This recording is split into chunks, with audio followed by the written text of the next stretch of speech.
افامنوا. اوس طالبانو د افغانستان کې څومره ډېر اربکیان ول، یو ورځ چا د قرآن دغه تفسیر ته کینولی دي چې په دوی د تاثیر نه یې کړی؟ تاسې ما ته ووایئ طالبانو موږ ملامت یو. اوس مثلا څومره ډېر اربکیان ول، یو ورځ هغوی د قرآن تفسیر ته چا کینولی ول؟ په ټول عمر کې هغوی قرآن تفسیر کړی و. نو خود به د ما سره جنګېده چې ته تزکیه د نفس کوي چې د انسانیت نه وتلی و. ملا دې تا کار څه دی چې نن تبلیغي ته وایي چې تا به وروستلی هغې ته به ویلي چې د خدای په خاطر صحیح هم د اربکی دی، خو ته خو یو ورې د قرآن ته یو 2 ورځې درس ته کښېنه. رښتیا وایي طالبانو تاسې چې انسانان درنه جوړ سوي دي، خو تا او موږ او تاسې ټول همغسې یو، د چوکاټ ته برابر سوي یو که نه برابر سوي. په ورځ د قیامت به رب له موږ نه پوښتنه ونه کړي. ما تاسو ته ویلي څومره وخت مخکې چې متعلم نه به ډېره پوښتنه کوي که د عالم نه. په یاد موسی خبر ولې موږ تزکیه د نفس نه کوو؟ مغروران رانه جوړ دي، ولاکه خو مغسې سړي ته بیخي ورولې داسې دا ملنګان چې دي دوی ته وایي مرید مې څه دی چې مرید کوي.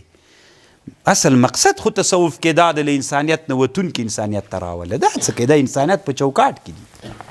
داسې طالبانو خلق غولوي، دوی قسم په الله خلق غولوي، مریدان ډېروي، تکاثر نیولي قبرونه حسابوي دا مې مرید ده دا مې مرید ده. ځه ورکسه مرید دی ده.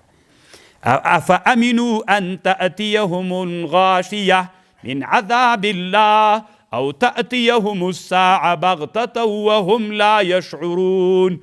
قل هذه سبيلي ادعو إلى الله على بصيرة أنا ومن اتبعني وسبحان الله وما أنا من المشركين وما أرسلنا من قبلك إلا رجالا نوحي إليه من أهل القرى أفلم يسيروا في الأرض فينظروا دقوري كيف كان عاقبة الذين من قبلهم ولدار الآخرة خير للذين اتقوا أفلا تعقلون. حتى إذا استيأس الرسل تردي چې نا امید سول رسولان وظنوا دي ګمانو که د انبیاو چې انهم قد دا طالبانو قرآن کې یو له ډېرو سختو جیینو نه ده. ګوره د انبیاو ته طالبانو نصرت و فتح نه راتلله. حتی اذا استیأس الرسل تر دې چې نا امیده سول رسولان وظنوا دوی یقین وکړه چې انهم قد کذبوا چې لکه چې موږ ته دروغ ویل سوي دي. انبیاو ته خبر د نصرت چا کړي؟ نو د انبیا داسې حالت ته راورسېدل چې موږ ته دروغ، یعنی الله نعوذ بالله دروغ ویلي، دا خو کفر ده. نو دلته طالبانو یوه خبر دا ده چې روح المانی وی حتی انهم کوز لکه چې موږ ته نفسونو الله نه نفسونو. دویمه طالبانو بخاري کې عایشه رضی الله عنها وی دا طالبانو مخفف نه ده مشدد ده.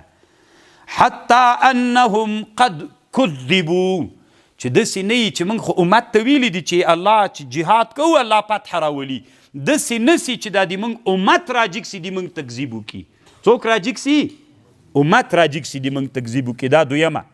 درېیمه خبر طالبانو د علامه شیخ الاسلام ابن تیمیه نه یې کړې ده. هغه وی طالبانو د علامه شیخ الاسلام ابن تیمیه نه نقل کړی ده. روح المانی دام مختار ګرځولی او دام ډېره ښه خبر ده، دې ته غوږ ونیسئ. دی وایي چې همدا کذبو په دې خپله معنا د ضمایر همدې هغه ته راځي دي رسول ته چې دا رسولان داسې ګمان وکړي. خو دلته طالبانو د هغه چې دا په معنا د چا باندې ده؟ د اعتقاد راجح په معنا نه ده. دا ظن څه ده طالبانو؟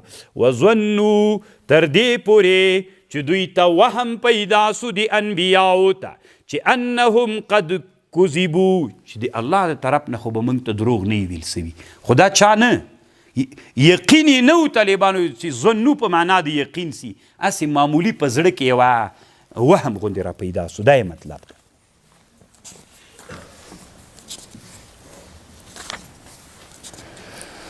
لقد كان في قصصهم لقد لك پاتې سو که نه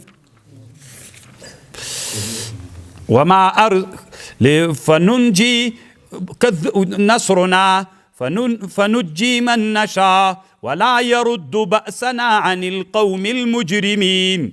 لقد كان في قصصهم عبرة لأولي الألباب ما كان حديثا يفترى ولكن تصديق الذي بين يديه وتفصيل كل شيء وهدى ورحمة لقوم يؤمنون. واخر دعوانا ان الحمد لله رب العالمين. تخلي الف جانا ولد ساتر الله پاک د دې ثواب انبیاء او صحابه او تابعین او تبع تابعین او محدثین او فقها او اصولین او ورسه